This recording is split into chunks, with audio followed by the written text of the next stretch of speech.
Eh, no sé, antes de comenzar, si tienen alguna pregunta, quizás podemos comenzar a partir de la pregunta y esto sea un tema más de discusión más que de un repaso. ¿Preguntas hay?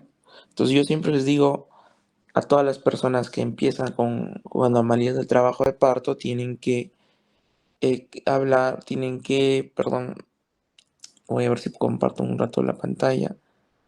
Bueno, vamos a ir hablando porque tengo que problemas con el correo. Tienen que, de todas maneras, tener bien integrado el tema de trabajo de parto. Si ustedes no conocen, no se recuerdan las cosas básicas de trabajo de parto, evidentemente no van a poder manejar bien la anomalía del trabajo de parto, ¿no? Como todo en medicina, si yo no manejo lo normal, no voy a poder manejar lo patológico. Entonces, tienen que recordar, siempre les menciono, todo lo que es trabajo de parto. Yendo más ya a la parte de tipos de anomalía del trabajo de parto, tienen que recordar ustedes que hablamos de un parto, primero un parto distóxico, un parto anormal, un parto difícil. A eso nos referimos con una distosia de parto. Y estos se van a dar cuando las condiciones de parto normales se ven alteradas por ya sea problemas fetales, por problemas de la pelvis ósea o problemas propios de maternos respecto a las contracciones uterinas o algo respecto a ello. Entonces, ustedes tienen que recordar que la integridad normal de de esas tres, ¿cómo se llama? De esas tres partes, las contracciones uterinas, el feto y la pelvis ósea, la integridad normal me va a dar el progreso normal del trabajo de parto, ¿no? Entonces, tenemos diferentes tipos de distocias de trabajo de parto. Las distocias del trabajo de parto se van a dar de acuerdo a este, algunos tipos, ya sea en los problemas que se presenten tanto en las contracciones, problemas en la presentación del feto o quizás problemas ya asociados al mismo embarazo, como problemas por problema del cordón, problema del líquido amniótico, etcétera, etcétera. Tipos de distosia hay un montón.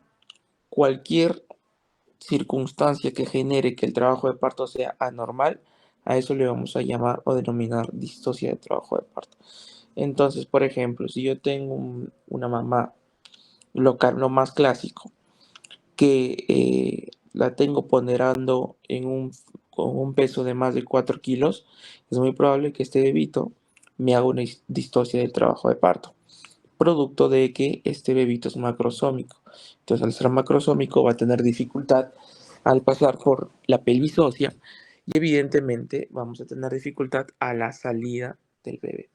Entonces, las distocias del trabajo de parto se van a dividir en distocias de la contracción, ya hablaremos un poco de cada una, distocias de la presentación y distocias del cordón umbilical, que ya vamos a ir hablando también de eso, ¿no?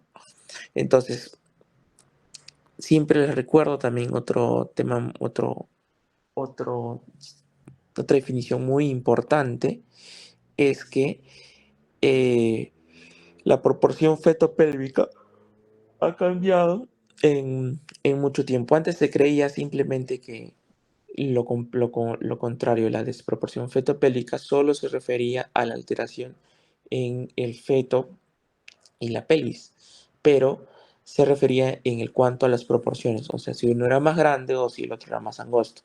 Ahora también se le agregan también, si es que no solo es la relación del tamaño del feto y la pelvis, sino también la posición de la cabeza, cómo ingresa la cabeza, etcétera, etcétera. ¿Ok? Hay un término que usamos para eh, denominar al parto obstruido, pero tardíamente. Todos los partos, conforme pasa el tiempo y se va, ¿cómo se llama? Continúan las contracciones, ese trabajo de parto se va a obstruir finalmente. Y es un signo tardío de obstrucción de trabajo de parto llamado el anillo de retracción patológica. Ya lo hablaremos más adelante, pero no es otra cosa que el acortamiento de ciertas fibras del segmento superior y el alargamiento de las fibras del segmento inferior. Eso va a hacer que esté más proclive a las roturas uterinas. Ya lo conversaremos más adelante. Muy bien. Entonces, hablando un poquito de, eh, no se olviden de las distocias de contracción, que son uno de los tipos de distocia. Recuerden que para un trabajo de parto eficaz tenemos las contracciones uterinas, el, el cuello, el cervix, la resistencia del cervix, a ver cómo se presenta, y también la presión del polo fetal. Entonces, cuando estos tres complementan adecuadamente, se va a poder observar un parto progresivo de manera normal, ¿no? Entonces, las modificaciones del cervix se van a presentar gracias a las fuerzas de propulsión generadas a partir del fondo uterino, ¿no? Ya sabemos el triple gradiente de contracción. ¿Qué cosa más influye en la modificación del cervix? Influye el líquido amniótico. Ya sabemos que el líquido amniótico va a generar una presión hidrostática que va a presionar el cervix por adentro y eso va a generar su deformidad. ¿Qué más? También tenemos que en la segunda etapa del trabajo de parto, este se ve, digamos, mejorado o reforzado gracias al incremento de la presión intraabdominal de la madre. A eso nos referimos en el pujo materno. Entonces recuerden, si yo tengo una mamá que está pujando muy tempranamente, está por ansiedad, por dolor o lo que sea, está presionando constantemente, está pujando, se va a agotar y cuando llega a esa etapa del trabajo de parto, evidentemente va a perder una de las fuerzas para poder realizar o mejorar el trabajo de parto. Entonces, tenemos que evitar que la paciente lo haga hasta el final del trabajo de parto. Muy bien. Entonces, ya conociendo ustedes eso, sabemos que tenemos, en cuanto a los problemas propios de la contracción, tenemos disfunciones, la famosa disfunción uterina. Y esta se produce por contracciones uterinas inadecuadas o ineficaces y que van a, eh, como alteración, se va a producir que no van a modificar el cuello. Entonces, estas disfunciones uterinas se pueden producir por anomalías de la presentación, anomalías de la posición, problemas de contracción, etcétera, etcétera, ¿no? Y estas se van a hacer cada vez más evidentes durante el trabajo de parto. Entonces recuerden que para que se produzca un buen trabajo de parto, tiene que haber una buena fuerza que la compone el útero, la madre, que esté muy adecuado a la presentación del feto, ¿no? Y que el canal del parto sea adecuado. Cualquier anomalía de este tipo me va a producir una anomalía o una disfunción uterina y finalmente un trabajo de parto anormal. Entonces, para nosotros hablar de trabajo de parto disfuncional, hablamos de un trabajo de parto que pierde las características normales de su funcionamiento, ¿ok? Y recuerden, y se lo vuelvo siempre a mencionar, que el trabajo de parto depende de la triple gradiente de actividad miometrial o la triple gradiente de contracción uterina. Las fuerzas inician en el fondo uterino y se dirigen hacia cervix, ¿verdad? Entonces, la presión de las contracciones más la presión hidrostática más la presión ejercida por la cabeza fetal me va a producir la modificación cervical. Necesitamos una fuerza de contracción uterina de al menos unos 15 milímetros de mercurio para modificar el cuello uterino. Pero para que un trabajo de parto sea eficaz, a menudo debe tener una presión de 60 milímetros de mercurio. ¿Ok? Entonces, tenemos problemas de disfunción uterina cuando tenemos, por ejemplo, un patrón de contracciones uterinas regular, pero poca presión, poca fuerza uterina, ¿no? Eso le denominamos hipotónicas, ¿no? Entonces tenemos 4 o 5 contracciones, pero quizás no son tan fuertes, no son tan eficaces. Muy bien. Y tenemos las hipertónicas, que son aquellas que sí tenemos este, fuerza, una contracción uterina eh, eficaz, pero no es regular.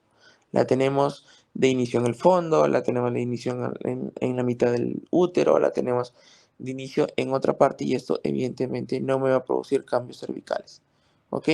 A esto le denominamos hipertónicos. Entonces, cuando tenemos estos problemas, evidentemente no va a progresar el trabajo de parto. Yendo ya a la parte más teórica, a la parte más, digamos, ¿cómo se llama? Numérica de trabajo de parto, deben recordar ustedes que los tiempos del trabajo de parto ya están establecidos. Si bien es cierto, no están siempre coordinados porque lamentablemente se va modificando en el tiempo, ya los tiempos tienen un cierto patrón durante mucho tiempo y bueno, no se ha querido modificar.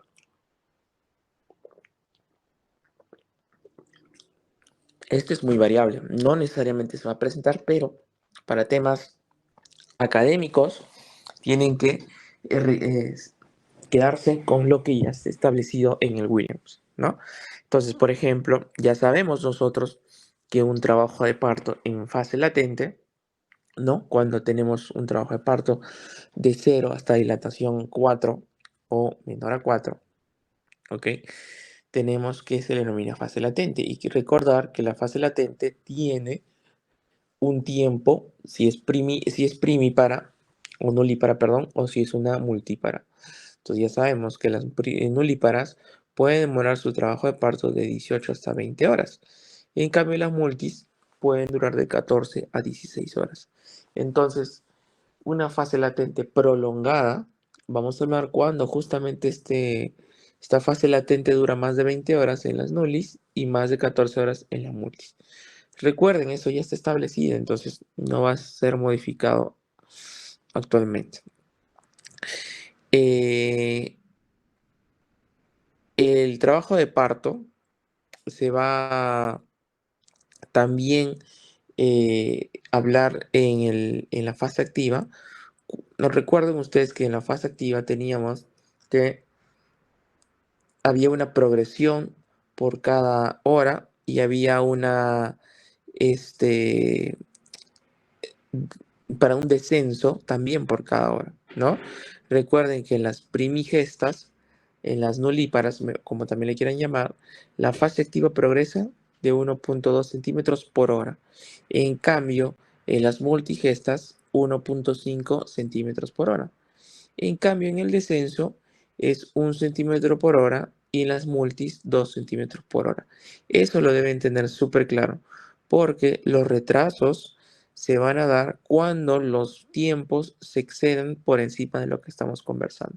Entonces, un trastorno del retraso de la dilatación en la fase activa, vamos a detener justamente cuando está por encima, o mejor dicho, no avanza 1.2 centímetros por hora en las nulis o 1.5 centímetros por hora en las multis. ¿Ven? O sea, vamos a hablar de retraso cuando no cumple lo establecido según lo que ya tenemos como normal. ¿Ok? Y el descenso también, lo que está por encima de 1 centímetro, o sea, si voy pasando 1 centímetro, perdón, voy pasando 1 o 2 horas y sigue sin descender más de 1 centímetro en las nulis o más de 1.5 en las multis, esto es un retraso de el descenso en fase activa del trabajo de parto, ¿ok? Entonces yo les mencionaba que la OMS te define que cuando la dilatación, bueno, son términos que finalmente vamos a usar, pero que nos vamos a quedar con los temas de retraso y de tensión, ¿ok? Por ejemplo, ellos te definen en la OMS que hablamos de un trabajo de parto que se está prolongando en la fase activa cuando la dilatación es menos de 1 centímetro por hora en 4 horas. Y la detención es la no dilatación durante 2 horas o más, al menos en 4 horas sin cambios. Entonces vamos a ir a un cuadrito, ustedes recordarán en las diapositivas si las tienen ahí, hay un cuadrito en el cual se establecen ya los trastornos del retraso en la fase activa. Entonces vamos a hablar, como dice la OMS, este, perdón, como dice el Williams, que los retrasos se van a dar por lo establecido cuando pasa lo normal, y ya lo dijimos hace un ratito, y hablamos de detenciones o hablamos de ya cese pues del trabajo de parto en ese momento cuando tenemos, por ejemplo, una, pasan 2 horas en, ¿cómo se llama? En la dilatación, ya han pasado 2 horas y no progresa el trabajo de parto en la fase activa. Bueno, en el cuadrito de la OMS, del Williams, te dicen que hay una detención de la dilatación cuando han pasado más de 2 horas y continuamos sin progresar nada. Y hay una detención del descenso cuando han pasado más de 1 hora y no ha pasado absolutamente nada, no ha bajado nada. Esto no se cumple realmente, porque si nosotros nos vamos a nuestras curvas de partograma, a nuestros trabajos de parto, realmente el descenso es lo último que se manifiesta. Y aún así, para nosotros decir detención del descenso o detención de la dilatación, tenemos que fijarnos en nuestro partograma y ver si realmente se presenta o no una detención de ambos si es que nosotros no hemos hecho alguna maniobra para mejorar. Por ejemplo, si yo tengo una paciente que está en AP-3, -4, ¿ok? Ya está con la dilatación avanzando, pero no desciende, yo lo que debería hacer es romperle las bolsas amnióticas. Le hago una ruptura espontánea artificial de membranas y probablemente esa paciente a la hora o al menos tiempo descienda la cabeza fetal. Entonces, cuando yo no haya acabado o no haya agotado mis posibilidades, no puedo determinarlas como detenciones oficialmente o ceses de dilatación o el descenso. ¿Ok? Si bien es cierto, en el cuadro nos demuestra que con un tiempo determinado le vamos a llamar detención.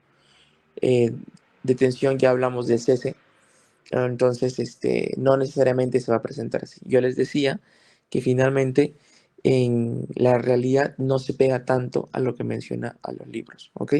Entonces, ¿qué hacemos? ¿Qué pasa cuando yo tengo una detención o un retraso? Entonces, por ejemplo, si yo tengo una paciente que viene, que la estoy haciendo tacto cada 6, cada 12 horas, viene porque está en fase latente, pero quizás su dinámica uterina todavía está un poco espaciada, yo puedo decirle a la señora, señora, reposa en cama y la vamos a evaluar en cierto tiempo. Sin embargo, si yo veo que ya pasa las 20 horas en las nulis o pasa las 14 horas en las multis, yo podría hospitalizarla con sospecha de un trabajo de parto fase latente prolongada. Entonces, la hospitalizo y veo qué es lo que le está faltando. Si veo que lo que le falta es contracciones y por eso no progresa, bueno, entonces toca usar oxitocina y acentuarla. Pero si yo veo que esa fase latente no progresa porque adicionalmente a eso tengo algo que me está ocasionando que no progrese, entonces quizás mi conducta en este momento va a ser la cesárea. ¿Ok? ¿Qué pasa cuando tengo los retrasos? Retrasos en las multis o en las nulis, que ya los discutimos. Entonces, en esos casos, las primeras horas podemos hacer manejo expectante. Y de acuerdo a lo que yo valore, igual manera, si yo veo que las contracciones no progresan, podría verificar cómo está el tono de cada contracción. Si veo que no progresa, le incremento, le acentúo las contracciones. Pero si yo veo que de por sí ya tiene muy buenas contracciones y no progresa ni por nada ese trabajo de parto no desciende, entonces tengo que pensar en una cesárea por un probable desproporción cefalopélvica. ¿Ok? En cambio, si yo tengo una paciente que ya pasó un tiempo y no progresa, no dilata, ¿ok? No desciende para nada, pese a las medidas que yo ya tomé, y ya incluso yo la recibo y la he catalogado como una detención del descenso o una detención de la contracción. Entonces yo simplemente tengo que valorar realmente, nuevamente, si es que es por un tema de falta de contracciones, podría haber la posibilidad de colocar la oxitocina, pero si ya no está eso interviniendo, entonces definitivamente tengo que hacer que la paciente descanse y luego tengo que programarla para su cesárea de urgencia o electiva, dependiendo el momento en el que esté. Como es un trabajo de parto en fase activa, perdón, no es una cirugía electiva, es una cirugía de urgencia o emergencia. Entonces, a veces las pacientes también, como les mencionaba, están con el pujo materno, que ya no toleran, ya no han comido, etcétera, etcétera. Entonces, en estos casos, a estas pacientes también se les programa el la cesárea por el trabajo de parto. Muy bien. Otra patología que tenemos es el trabajo de parto precipitado. El trabajo de parto precipitado, por lo contrario, es el trabajo de parto más acelerado de lo que normalmente puede ser incluso en las multíparas. En las multíparas va a pasar que tienen trabajos de parto muy rápidos, pero que suelen ser efectivamente dolorosos con su patrón normal. ¿Ok? En cambio, en el parto precipitado incluso es mucho más rápido, tan es así que las pacientes pueden tener una sensación muy poco dolorosa y a veces no son tan conscientes de este trabajo de parto tan intenso que se está presentando. Presentan 5 a 6 contracciones o más en el periodo corto de tiempo y esto va a generar que se haya una dilatación muy rápida. Entonces, algunas literaturas definen como un trabajo de parto que se completa en menos de 3 horas. ¿Ok?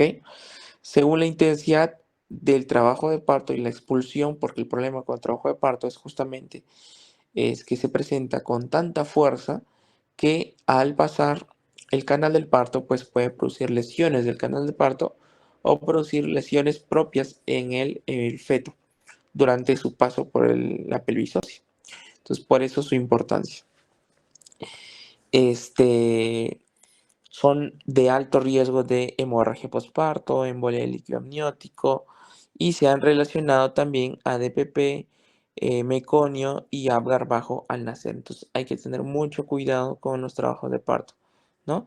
Si tengo una paciente quizás con problemas respiratorios y después del trabajo de parto y ha sido, según mis cálculos, un trabajo de parto que ha avanzado muy rápido, puedo sospechar en un problema de embolia del líquido amniótico. ¿Ok? Muy bien. Distosia del canal del parto. Ya hablamos un poco de la desproporción fetopélvica. Ya sabemos que no solo es un tema de tamaño y pelvis, puede ser también un tema de presentación, puede ser un tema de cómo esté acomodado el fetito. Entonces, recordarles que incluso usando este término de desproporción fetopélvica no es algo absoluto. Yo lo tengo que valorar siempre, siempre como un proceso dinámico, ¿ok? Entonces, si yo tengo un bebito de 3 kilos 800 con una con una pelvis normal, que es su primer embarazo, yo de arranque no puedo decir que es una desproporción fetopélvica. Tengo que esperar a que inicie el trabajo de parto y ver cómo se está presentando. Inclusive si tengo un feto más pequeño de 2.800, que yo ya canté victoria, dije, bueno, este es un parto vaginal, quizás el bebito se acomode mal, no rote lo suficiente, se deflexione, etcétera, etcétera. Entonces ahí podemos estar hablando de las causas de desproporción fetopélvica por mala presentación. Entonces, nada es absoluto hasta que tienes el trabajo de parto o la paciente en trabajo de parto. Muy bien. El diagnóstico no se repite en embarazos posteriores. Es decir, si yo tengo una desproporción fetopélvica en este embarazo, no es un factor de riesgo para que el siguiente embarazo lo vuelva a presentar. Muy bien. Y como les decía, rara vez la pelvis ósea se limita al parto vaginal. Entonces yo puedo presentar una pelvis normal, una pelvis normal con un feto pequeño y no necesariamente el feto vaya a salir por la pelvis, o una pelvis muy estrecha, pero con un feto pequeño pueda salir. Entonces, como les digo, esta valoración tiene que ser dinámica, no puede ser sin trabajo de parto. Entonces, dentro del tipo de distocias de la presentación, vamos a tener las distocias tipo, por ejemplo, las distocias de presentación pelviana. Ya las distocias de presentación pelviana, ustedes las conocen, son las llamadas presentación podálica, y estas se presentan porque el feto de una u otra forma se acomoda mostrando la pelvis, su pelvis, a la pelvis materna, ¿no? Entonces ya se ha establecido que la presentación pelviana, en la mayoría de casos, por las posibles complicaciones para la atención del trabajo de parto, es casi siempre que se realice una cesárea de urgencia o emergencia, o electiva en el caso de que venga de esta manera. ¿Por qué? Porque tiene que tener ciertas condiciones para atender un trabajo de parto de una presentación pelviana. Tenemos que tener una persona bastante capacitada, y como casi siempre actualmente se realiza una cesárea, pues evidentemente vamos a tener más posibilidad de que, perdón, cada vez más frecuentemente nosotros hacemos cesáreas y ya no atendemos partos vaginales de fetos podálicos. Va a ser más frecuente que hagamos más cesáreas que recibamos partos podálicos, porque no tenemos la experiencia. Yo como residente habré atendido 2 partos podálicos, y afuera habré atendido 1 o 2 más en el hospital donde trabajé, pero no es algo que sea muy frecuente. Entonces, mientras tengas menos experticia para atender un parto podálico, evidentemente vas a tener más dificultad durante el parto, pues, si se te puede complicar, incluso hasta morir en el canal del parto. Entonces, por eso es que casi la mayor parte de partos podálicos terminan en cesárea. ¿Ok? Muy bien. Entonces, ¿qué situaciones incrementan el hecho de darle una cesárea a un parto podálico? Que, por ejemplo, ¿cómo se llama? Se le agregue que tenga un feto que está ponderando, pues, grandes paredes gestacional o más de 4 kilos, ¿no? Podríamos ya con eso descartar totalmente la posibilidad de hacer una presentación, una atención de parto de presentación pelviana, ¿no? Si, por ejemplo, a la ecografía podemos valorar que la cabeza está súper extendida, ¿no? Cuando los bebitos tienen un crecimiento, un RCI severo, donde se pueda comprometer más su oxigenación, ¿ok? Cuando el anterior embarazo haya tenido una muerte perinatal o por un trauma del feto durante el trabajo de parto, también son situaciones que me quitan la posibilidad de darle un chance vaginal a este tipo de presentaciones. Entonces, el parto podálico, tenemos que la atención de parto podálico se da, tenemos 3 tipos de presentaciones, ¿no? Las pelvianas completas, las incompletas y la de las nalgas puras. Entonces, hablamos de podálica completa cuando ambas caderas están flexionadas y una o ambas piernas también lo están. O sea, es la típica posición fetal de flexión, pero mostrándonos la pelvis. A eso llamamos podálica completa.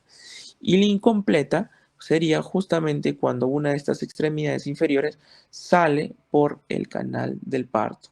¿Ok? Por lo contrario, cuando yo tengo que la presentación, tenemos que las caderas que se nos muestran del feto están en flexión, pero las piernas están en extensión, como lo pueden ver de repente en sus dibujos de la exposición. A eso nosotros le llamamos de nalgas puras o nalgas francas, porque justamente es lo único que nos está mostrando es eso. Entonces, no se olviden, porque evidentemente las primeras 2 podríamos dar chance de parto vaginal, siempre y cuando recordemos los parámetros para poder hacer parto vaginal en este tipo de presentación.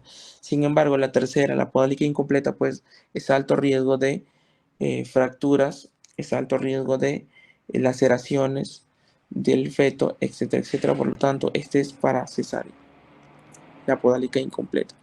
Entonces yo les decía que el trabajo de parto podálico se atiende de cierta manera. Se tiene que tener, como les mencionaba, una cierta experticia, porque cuando va saliendo el feto, prácticamente tú tienes que dejarlo que salga solo.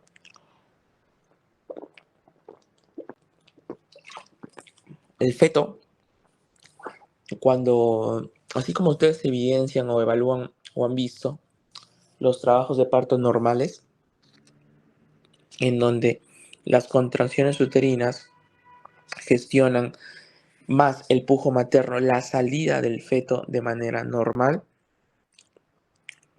entonces ven que el feto sale muy tranquilamente por el canal del parto sin que tú lo muevas mucho. Quizás le ayudas un poco con el perine. Lo mismo pasa con el parto podálico. Entonces, lo que necesitan ustedes es recordar quizás las maniobras para la atención del parto podálico. Por ejemplo, en la atención del parto podálico tenemos que, conforme va avanzando el descenso, se nos va mostrando las caderitas, las nalgas, si quieren decirlo. Entonces, lo que tenemos que hacer es introducir nuestras manos por el lado de las caderas en la flexión y traccionarlas para poder sacar las piernitas, ¿ok? Una vez que yo he sacado las piernitas, este, con una toalla, con un paño, con lo que podamos, porque los bebitos recuerden que son resbalosos, lo colocamos detrás de la zona lumbar y vamos traccionando suavemente hacia abajo, con nuestras manos. Háganse la idea que colocamos nuestras manos en lado de ambas caderas, con los pulgares presionando la región lumbar, esto como le digo con una toallita de preferencia para poder traccionarlo sin que se nos resbale. Y lo vamos traccionando hacia abajo de manera cuidadosa. Una vez que yo avisore el hombro, uno de los hombros, entonces tengo que rotarlo al bebito. Hago que uno de los hombros se encuentre en el mismo eje de la sínfisis del pubis, de tal manera que en ese eje me permita, yo al rotarlo, traccionar uno de los bracitos. Sale el primer brazo y hago la rotación de todo el feto 180 grados para tratarme de ir otra vez al otro hombro, ya viéndolo rotado. Entonces saco un bracito roto 180 grados, saco el otro bracito y evidentemente lo que me va a quedar es la cabeza. Entonces para la cabeza tenemos una maniobra muy específica que se llama la maniobra de Morisot. La maniobra de Morisot requiere sí o sí de un ayudante, porque tú vas a estar concentrado en la expulsión de la cabeza fetal. Y al estar concentrado, no vas a tener quien te apoye para incrementar la presión intraabdominal con la presión suprapúbica. Entonces, requieres de un ayudante. ¿Ok? Entonces, la maniobra de Morrison no es otra cosa que la flexión de la cabeza fetal con la presión suprapúbica. Entonces, lo que nosotros hacemos es que con una mano colocamos nuestra mano sobre el maxilar superior del feto, háganse cuenta en los pómulos, y el feto lo tenemos, el cuerpo que ya lo tenemos afuera, lo tenemos por debajo, o mejor dicho, por encima de nuestro brazo, nuestro antebrazo. Entonces, la barriguita y todo el cuerpo del feto va a estar descansando en nuestro antebrazo. Y con nuestra segunda mano vamos a colocarla como una pinza a nivel de los hombros, este, pinzando el cuello fetal, y vamos a hacer una tracción hacia arriba de la cabeza fetal, ¿no? Evidentemente yo teniendo una mano en los maxilar superiores y la otra en el cuello, puedo mejorar la tracción de el feto hacia arriba. Entonces, el pujo suprapúbico de tu ayudante más la flexión de la cabeza como les mencionaba, hacia la barriga materna o hacia arriba, si le quieren decir, hacer que se desimpacte la cabeza fetal y no tenga ningún tipo de lesión o laceración. ¿Ok? Esto es más fácil, obviamente, en pacientes multíparas, en pacientes con bebés pequeños, en pacientes que hayan tenido atención de parto podálico, ¿no? Ahí se va a hacer mucho más rápido ¿cómo se llama? La atención, ¿ok? Muy bien. Presentación transversa. Cuando hablamos de presentación transversa, obviamente cuando el eje materno y el eje fetal pues están perpendiculares. Entonces, eh, cuando tenemos, por ejemplo, que en la presentación transversa, en el trabajo de parto o antes, el hombro se mete hacia la cavidad pélvica o sale el brazo definitivamente, estamos hablando de una presentación de hombro y esto evidentemente es una complicación, es una distocia muy compleja, por lo cual tenemos que intervenirla rápidamente. Entonces, por ejemplo, si yo tengo un feto en trabajo de parto, rompo las membranas sin saber que está en transverso y me protruye o me prolapsa el hombrito o el brazo, ya esa es una situación muy compleja. Es muy difícil que yo lo pueda traccionar desde afuera, por lo cual tengo que y tratar de introducir el bracito y luego, este, ¿cómo se llama? Pasar la cesárea. Es muy complicado, eso me puede generar incluso hasta una fractura de la clavícula del feto y evidentemente con los problemas que puede acarrear. Entonces, recordar que nosotros cuando hablamos de presentación transversa hablamos de dorso, según el dorso, donde se encuentra, superior, inferior, anterior o posterior. ¿Ok? Evidentemente las del dorso inferior son las más complejas y las que pueden generarme mucha dificultad a la extracción del parto por cesárea. ¿Ok? Muy bien. ¿Cómo podemos sospechar en una presentación transversa? Como cuando, por ejemplo, el abdomen es más grande transversalmente en cuanto medimos la altura uterina.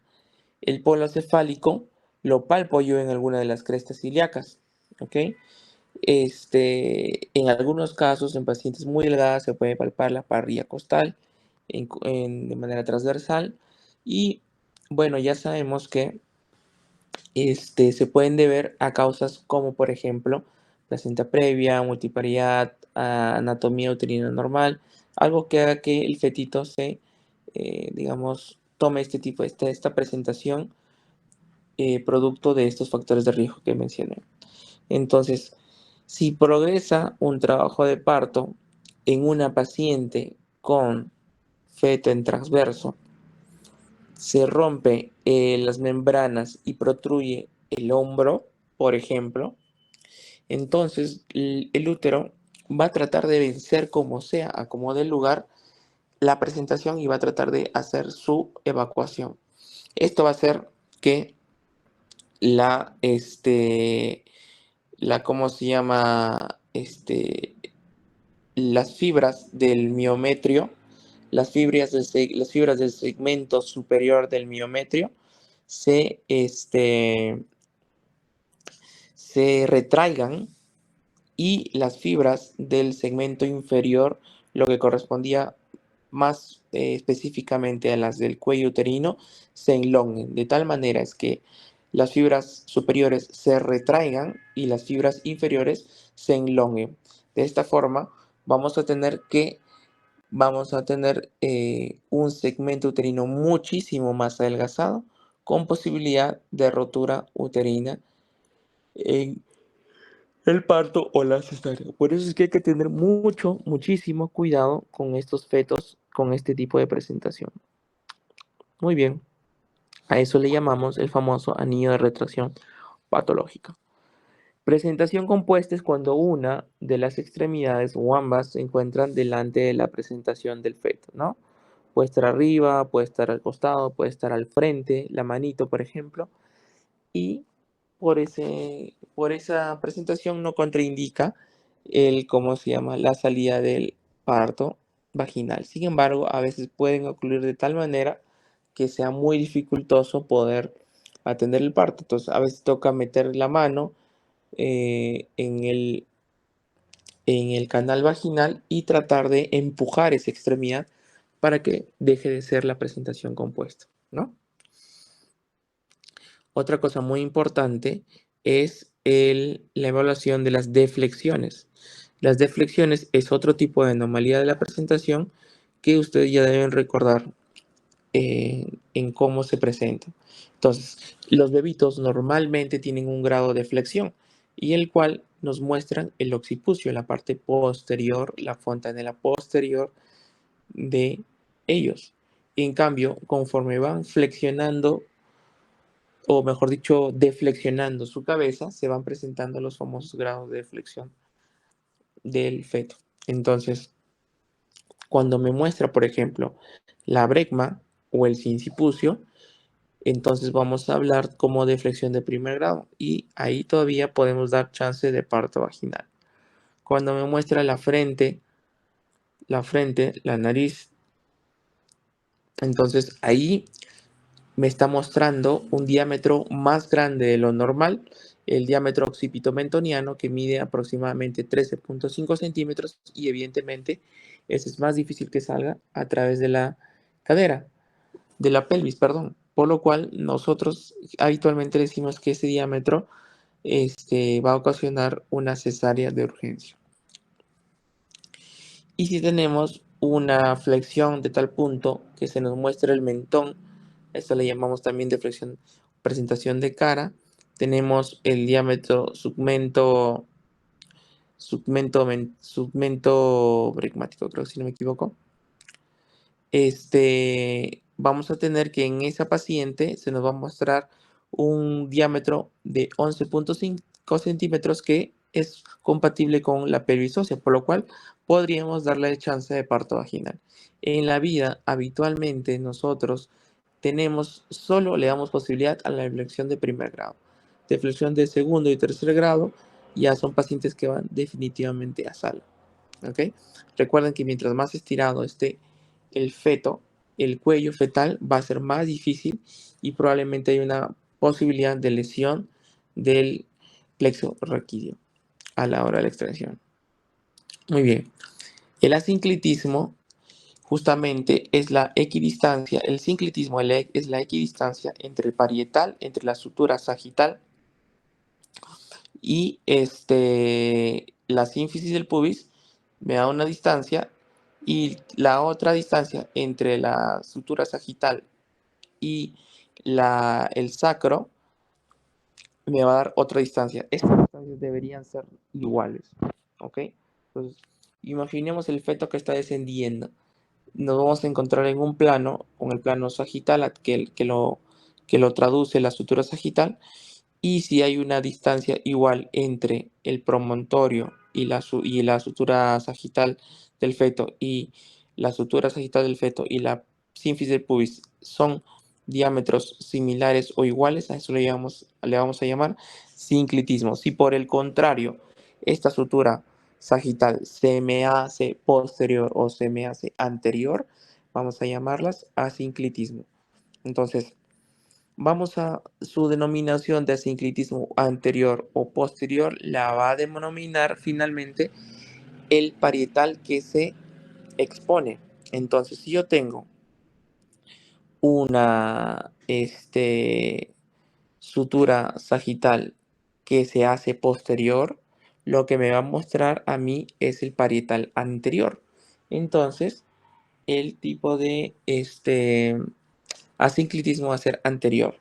Si yo tengo lo contrario, que la sutura sagital se me hace anterior, o sea, la palpo hacia adelante como yendo hacia la sínfisis del pubis, voy a hablar y me muestra un parietal posterior, voy a hablar de un asinclitismo posterior. Eso no se olviden, chicos, porque esos generalmente caen en esa respuesta. A mí el apellido me lo da el parietal que se expone, ¿ok? ¿Qué complicaciones finalmente me puede dar el trabajo de parto? En general, todas las distorsiones de trabajo de parto, no hay otras más que el sangrado, problemas de tono uterino, o sea, me va a dar atonía uterina y eso me va a producir obviamente el sangrado, problemas del canal del parto, desgarros, lesiones del plexo braquial al tratar de sacar con mucha fuerza o mucha violencia el feto, ¿no? Los desgarros pueden predecirse a nivel cervical, a nivel perineal, a nivel vaginal, y que estos de no ser tratados adecuadamente pueden originar fístulas rectovaginales, incluso cuando nosotros hacemos la sutura del, de las epicios, por ejemplo, ¿no? Entonces, en condiciones tan complicadas podemos hacer epicios muy grandes y obviamente estos tienen tendencia a romperse, a abrirse nuevamente, ¿ok? ¿Qué más? ¿Qué más? Infecciones. No se olviden, todo trabajo de parto prolongado a la cual yo la haya acentuado, a la cual la paciente, obviamente como no progresa, le estoy haciendo constantes tactos vaginales, entonces vamos a tener un mayor riesgo de contaminación de las bolsas amnióticas y por lo tanto producir una coriamnionitis y evidentemente una endometritis puerperal. Entonces tengo que dejarle antibióticos a esas pacientes. Muy bien, para finalizar este tema, distocias del cordón. Entonces, en cuanto a distocias del cordón, ya sabemos que el cordón umbilical es parte del trabajo de parto, de tal forma que el cordón umbilical, al situarse, eh, sea delante de la presentación, sea amarrado al cuello, o si el tamaño no es lo suficientemente normal, me va a producir una distocia de cordón umbilical o la llamada distocia funicular. ¿Ok? Entonces, para yo hablar de distocias funiculares, tengo que hablar, obviamente, cuando ésta se encuentra en trabajo de parto. Porque mientras no lo esté, no es una distosia. Entonces, tenemos anomalías producto del número de vueltas de circular al cordón. Sean simple, doble, triple, etcétera, etcétera. Pueden estar al cuello, pueden estar al cuerpo, a las extremidades, no hay problema. Cuando este cordón umbilical se prolapsa delante de la presentación, ya hablaremos en breve de eso. Y también tenemos por el número de nudos, ¿no? Que tiene el cordón umbilical. Por si se presentan nudos o pseudonudos. Ya lo vamos a ver. Entonces, cuando hablamos de prolapso de cordón se refiere en general al cordón que sale por la presentación del feto. Eso de manera general. Pero hay una terminología que se agrega para describir de acuerdo a la integridad de las membranas. ¿Ok? Entonces, si tenemos, por ejemplo, un cordón umbilical que está prolapsándose, pero las membranas están rotas, nosotros le llamamos prosidencia del cordón umbilical. Si tenemos lo contrario, el cordón está prolapsado, pero las membranas ovulares todavía están íntegras, la denominamos procúbito del cordón. Si por el contrario tenemos un feto con el cordón umbilical al lado de la presentación, al lado de su cabecita, la vamos a llamar como lateroincidencia. Evidentemente, aquí la distocia funicular producto de un prolapso, una prosidencia del cordón, o sea, el cordón esté totalmente afuera o parte afuera, ya eso es una señal de realizar una cesárea de urgencia o emergencia. Si tengo el procúbito, en el caso del procúbito de cordón, tengo que valorar conforme va avanzando el trabajo de parto.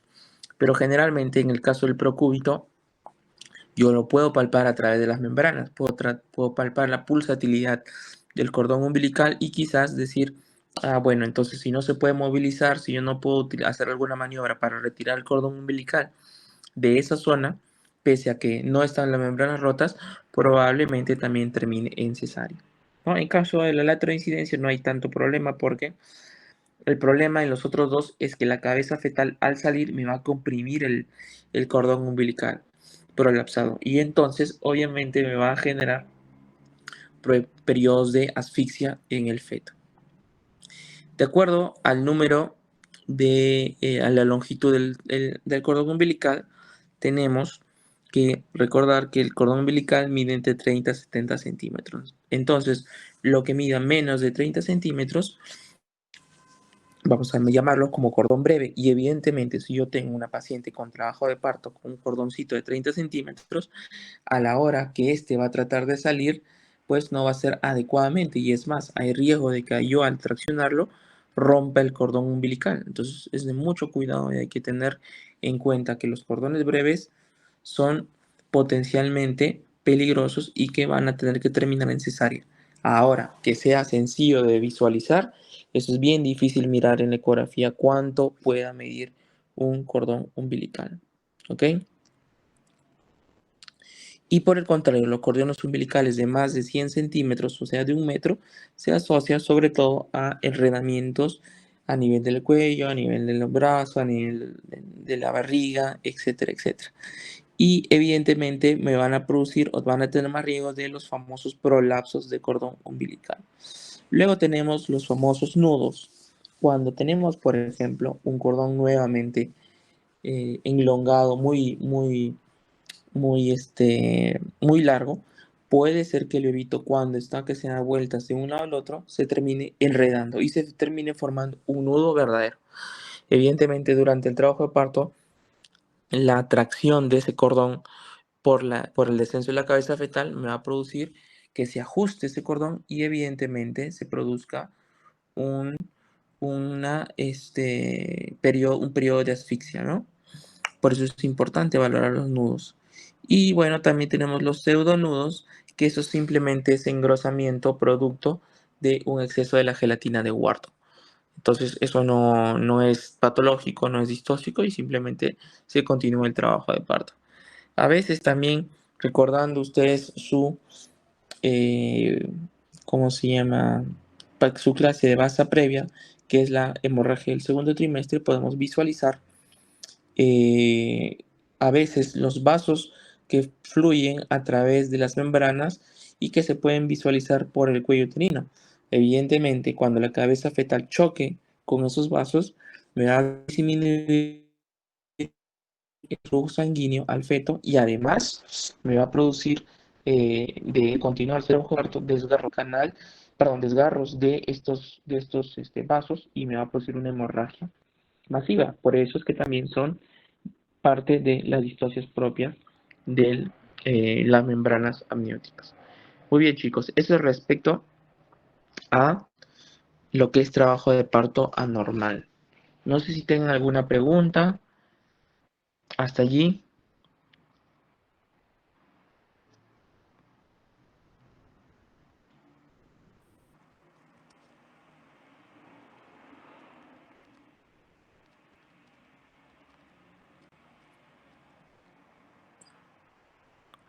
¿Preguntas, chicos? ¿Todo ha quedado claro?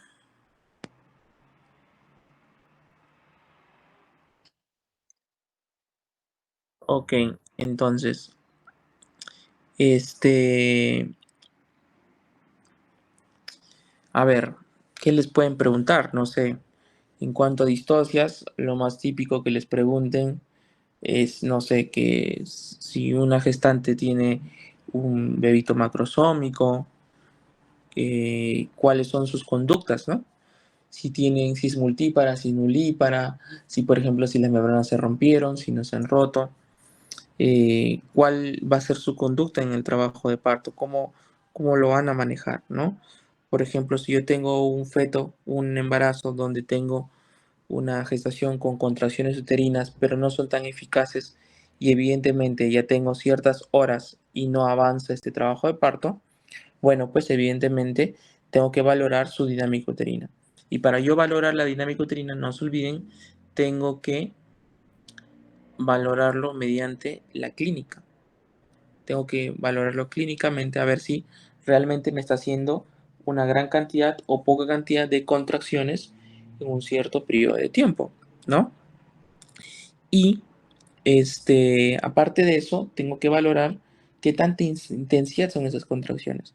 Entonces, de acuerdo a eso, yo digo, bueno, este trabajo de parto no progresa porque no tiene buenas contracciones. Entonces, yo le tendría que decir a la paciente que le vamos a incrementar las contracciones mediante la acentuación del trabajo de parto. Entonces, a veces la solución primero es acentuar el trabajo de parto. Ahora, si pese a las acentuaciones del trabajo de parto ese parto no progresa, tengo que valorar si es por un problema de distosia de presentación. Y por lo tanto, finalmente tengo que quizás terminarlo en cesárea por esa situación.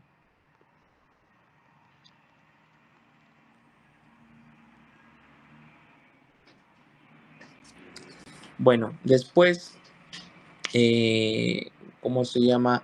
Recuerden las preguntas respecto al trabajo de parto prolongado, a cuántos son los tiempos, eso los tienen que manejar, sí o sí.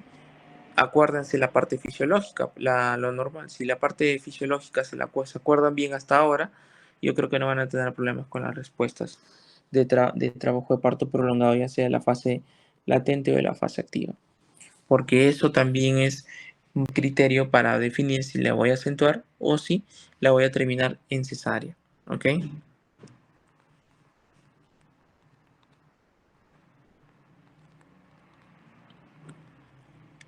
Muy bien. ¿Tienen preguntas respecto a los otros temas?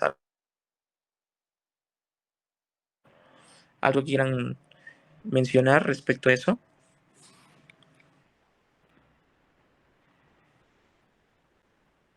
Y yo les digo, ustedes tienen que basarse sobre todo en lo que les han explicado los doctores. Cada uno, imagino yo, que deben haberse actualizado y si en sus ponencias, entonces escriban o sus respuestas tienen que ser basadas respecto a ello, ¿no? Entonces, por ejemplo, ayer me decían, doctor, hablemos un poquito de trabajo de parto pretérmino o amenaza de parto prematuro. Quizás ahí lo que tengan que valorar bien es las definiciones, ¿no? Las definiciones son variables y los factores de riesgo también. Entonces, por ejemplo, yo hablo de trabajo de parto prematuro cuando tengo una madre con contracciones uterinas eficaces y que tiene modificaciones cervicales. Para yo decir trabajo de parto pretérmino, tengo que decir que la mamá tiene un cuello de dilatación mayor a 2, ¿no? Y una incorporación para algunas literaturas se escriben 50 y para otros 80%. Entonces, lo que esté por encima de eso, lo llamo trabajo de parto pretérmino. Y al contrario, lo que esté por debajo de ello, o sea, una dilatación 2 o menos, o una incorporación menos del 50%, vamos a denominarla como una amenaza de parto prematuro. ¿Por qué es importante la amenaza de parto prematuro y el trabajo de parto pretérmino? Justamente por la prematuridad. Recuerden que de las causas más importantes de muerte materno-fetal, perdón, muerte fetal o neonatal es la prematuridad. Yo tengo que valorar factores de riesgo. Entonces, si yo tengo una paciente a la hora que le hago la anamnesis y me cuenta que tiene antecedente de un parto prematuro, y ese es un potencial riesgo de un nuevo parto prematuro en este embarazo. Pero más allá de eso, lo que yo tengo que valorar es este, el, la semana de edad que se produce el parto prematuro. Eso no sé si lo hayan mencionado en sus diapositivas o no, pero tiene mucho más riesgo un parto prematuro que se dio más tempranamente que un parto prematuro que se dio, por ejemplo, por encima de las 36 semanas. Entonces, por ejemplo, ese valor del antecedente de parto prematuro es más potente en esos casos. ¿Qué más? El antecedente de cirugías cervicales, el antecedente de cirugías uterinas, el antecedente de pérdidas gestacionales tardías o óbitos fetales, ¿no? O sea, me refiero a abortos tardíos o óbitos fetales muy tempranos de 20 semanas, etcétera, etcétera. Esas pérdidas gestacionales también se incluyen dentro de los factores de riesgo. ¿Qué otra cosa más? Creo que eso es lo más habitual que le van a preguntar. Por ahí, cómo yo voy a determinar los riesgos, entonces yo tengo que utilizar mi riesgo basado en factores de riesgo, en la cervicometría, que ya deben recordar ustedes que es la herramienta ecográfica que nos permite medir la longitud del cuello cervical, y de acuerdo a eso, y en otros países la fibronectina.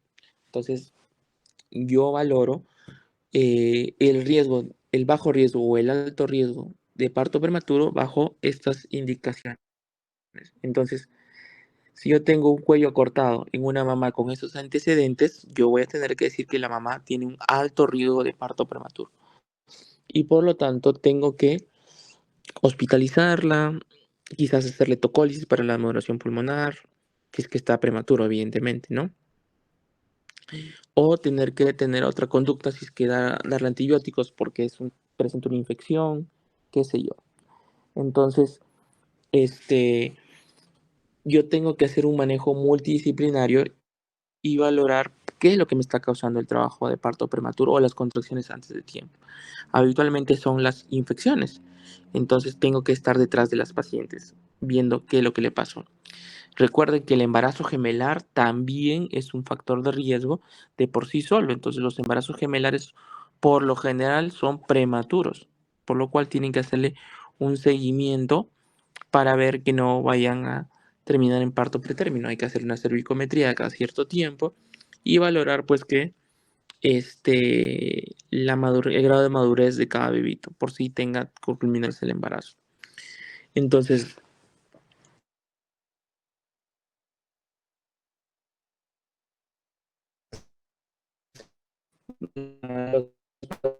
bajo de parto prematuro yo tengo que valorar si este, es de alto o de bajo riesgo. Ya de alto riesgo ya lo mencionamos, sus factores de riesgo más la cervicometría. Entonces, pero si es de bajo riesgo, yo le puedo hacer el manejo ambulatorio. Si yo la paciente típica que viene con contracciones, entre comillas, tú no le evidencias y le haces una cervicometría y está dentro de los parámetros normales que ya la Fetal de Barcelona ha establecido hace mucho tiempo, entonces esa paciente muy probablemente es una irritable uterina y no amerite estancia hospitalaria. La cervicometría tiene unos parámetros que los establece la Fetal de Barcelona para la medición del cuello por edad gestacional.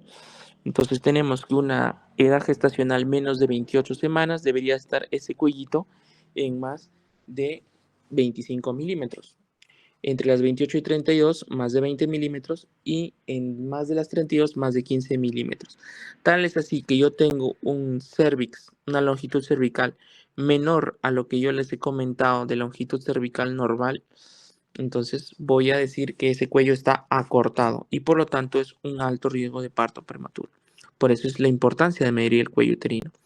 El cuello uterino se mide en un corte sagital medio, en el cual se puede ver toda la extensión del cuello, el endocervix y se mide del OSI al OSI. Una vez medido, la tercera medida, que es la más fiable en teoría y la que es la menor de todas, es la que se usa como parte de longitud de cervix. Una vez yo establecí mi riesgo, si es de alto o bajo riesgo, ya les digo, las de bajo riesgo simplemente manejo expectante, manejo ambulatorio, que vaya por consulta y cualquier cosa que venga por la emergencia.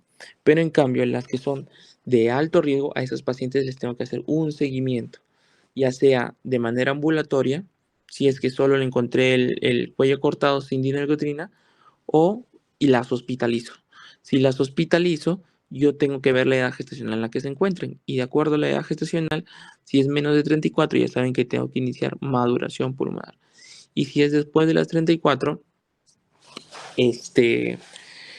verifico, valoro, buscar, por ejemplo, el desencadenante. No, eso es obviamente todas las edades gestacionales. Tengo que ver antibiótico terapia, etcétera, etcétera.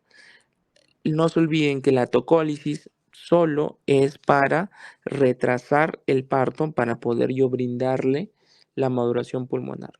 ¿Ok? Entonces eso no se debe dar permanentemente. Si yo tengo una mamá que vino con trabajo o amenaza de parto prematuro, sigue con contracciones, la tocolizo con nifedipina 10 a 20 miligramos cada 4 a 6 horas dependiendo la intensidad de las contracciones, le voy ofreciendo la maduración pulmonar.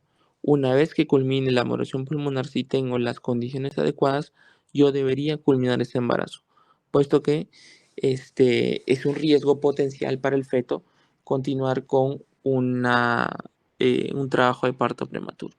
Obviamente nuestra realidad no es lo mismo, porque nuestra realidad nosotros no tenemos grandes cantidades de UCI neonatal, no tenemos grandes cantidades de camas, no hay grandes cantidades de médicos y por lo tanto estos fetos quedarían pues en el limbo, quedarían sin ser atendidos solo porque son de 34, 35, 33 semanas. Entonces las referencias tampoco nos aceptan. Entonces al final lo que hacemos es continuar la tocolisis un poco más para retrasar su parto. ¿Ok?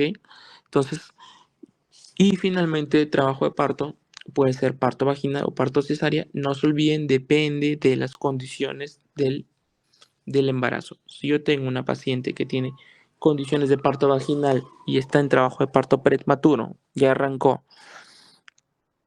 simplemente tengo que continuar como prueba de parto vaginal.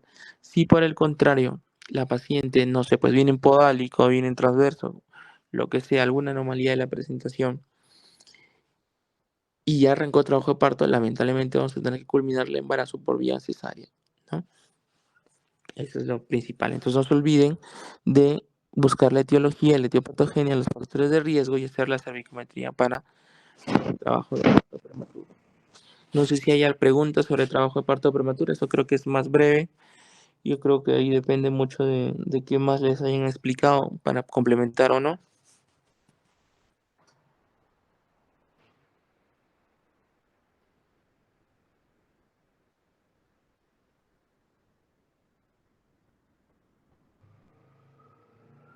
¿Ninguna pregunta, chicos? ¿Todo ha quedado claro? Sí, doctor, muchas gracias.